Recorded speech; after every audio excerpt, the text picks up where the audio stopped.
Selamat pagi anak-anak. Bagaimana kabarnya pada pagi hari ini? Apakah sehat semua? Oke, baik, sehat semua ya.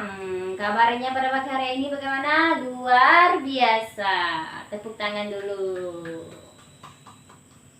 Anak-anak sekalian, sebelum kita memuraikan materi kita pada pagi hari ini, akan terlebih dahulu kita berdoa menurut agama dan kepercayaan kita masing-masing. Berdoa, kita mulai.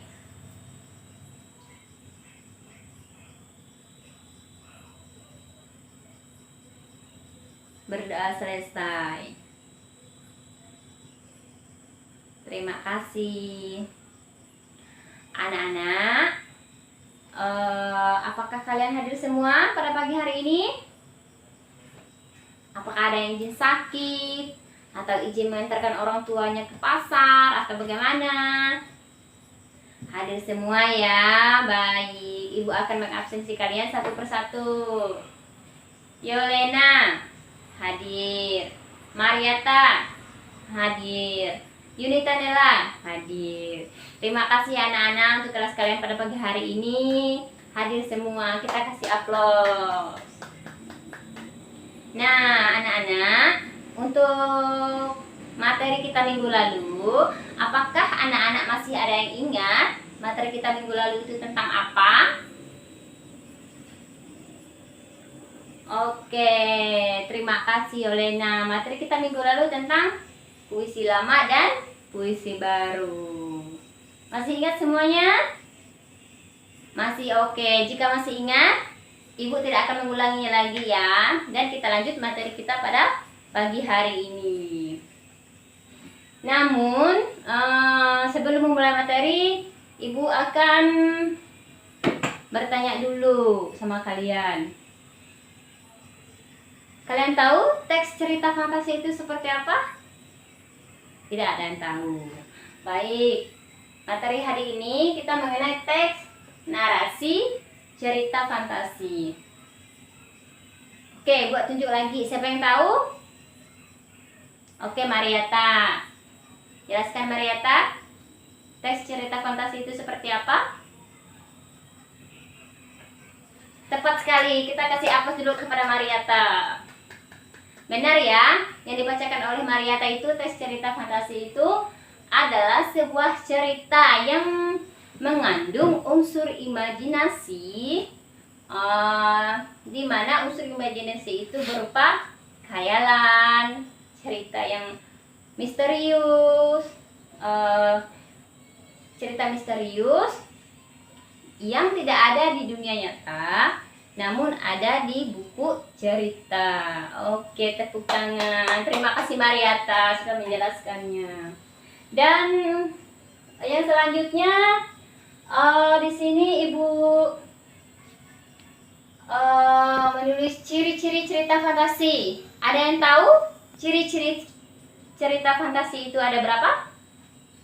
Iya, tepat sekali. Ciri-ciri cerita fantasi itu ada 6. Ada 6 ya anak-anak. Yang pertama itu apa? Ada yang tahu? Tidak tahu. Baik, jika tidak tahu, Ibu akan jelaskan.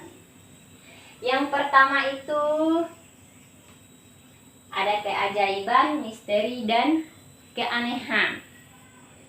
Nah, di mana di dalam sebuah cerita tersebut banyak unsur-unsur yang sangat misterius. Misterius yang tidak nyata. Namun sering diceritakan oleh sang penulis.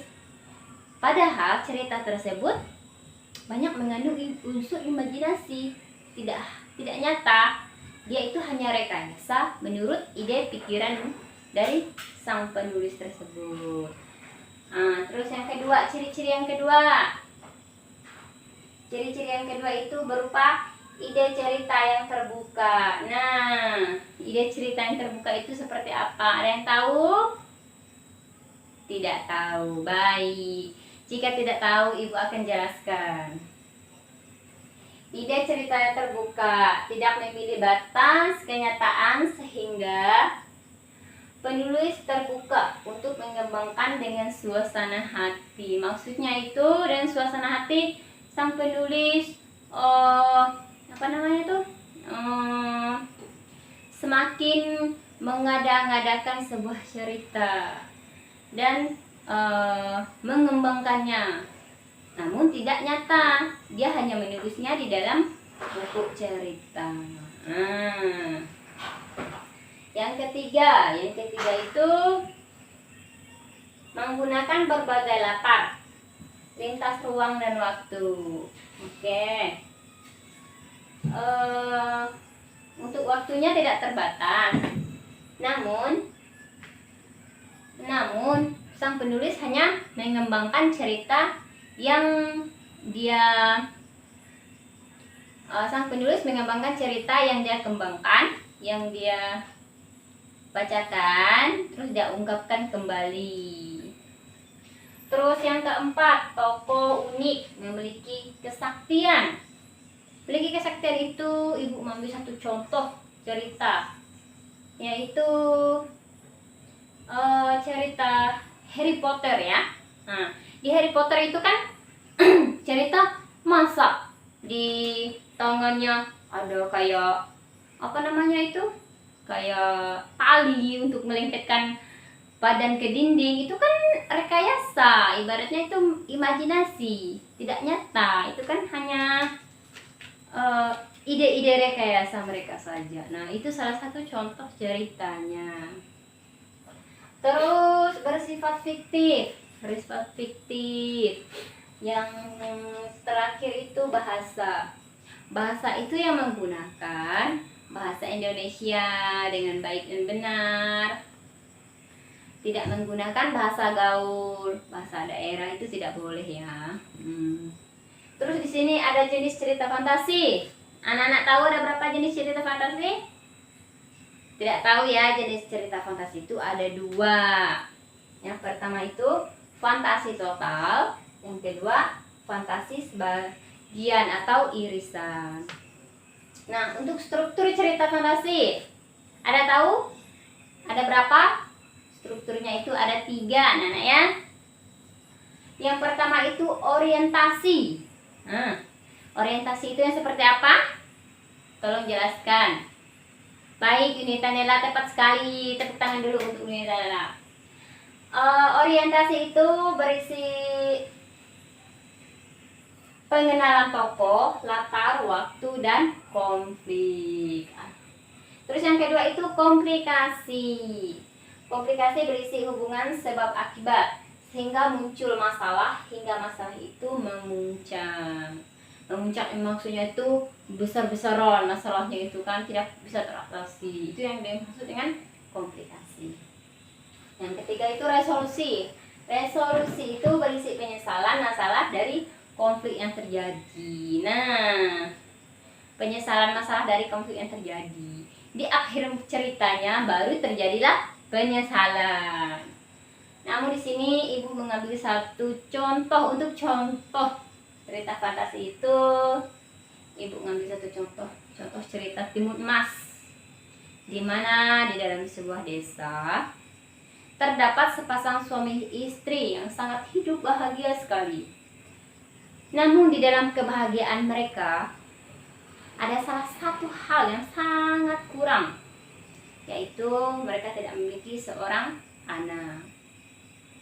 Itu yang membuat mereka jadi sedih.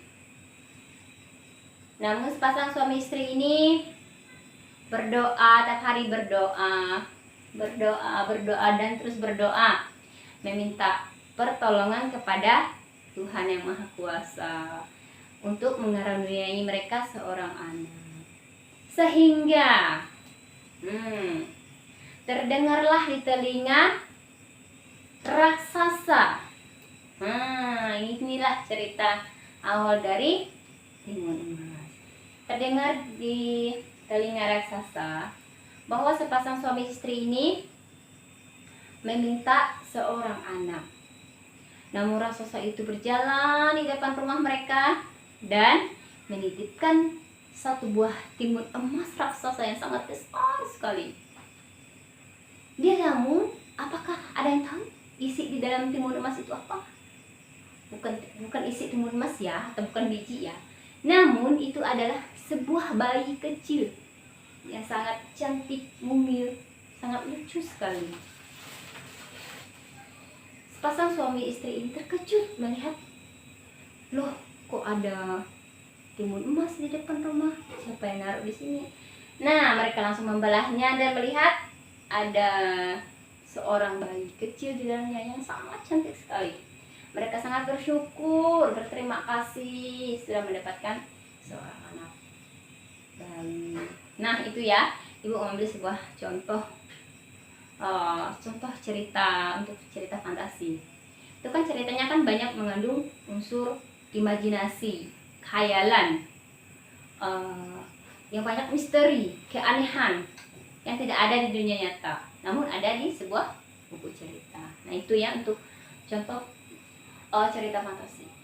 Namun untuk tujuan dan manfaat dari cerita fantasi ini, nah tujuannya itu adalah dapat menghibur kita di mana saat kita sedang susah, menghibur suasana hati kita lah ya, setidaknya ya. Nah, baik murid-murid, ibu sekalian,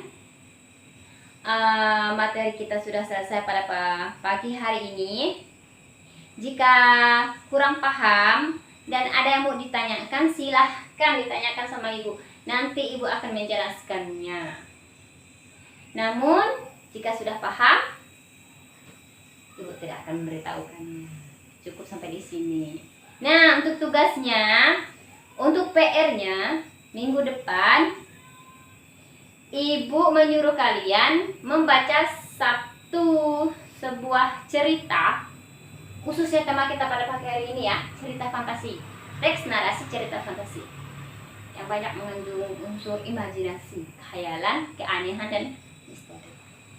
Jika sudah dibaca, nanti PR-nya kalian maju ke depan satu-satu, membacakan kembali isi cerita yang sudah kalian bacakan, dan kemudian kalian beri kesimpulannya dalam cerita kalian tersebut. Nah, jika salah satu dari kalian cerita yang sangat bagus sekali menurut ibu akan kasih nilai plus. Maka dari itu kalian baca dengan teliti ya, baca bagus-bagus. Nah, itu untuk PR-nya minggu depan. Baik anak-anakku sekalian, materi kita pada pagi hari ini sudah selesai. Silahkan buku-bukunya disiapkan, dimasukkan ke dalam tas. Dan sebelum kita pulang, kita berdoa dulu. Minta pertolongan kepada Tuhan dalam perjalanan, diberi keselamatan. Baik, berdoa dimulai.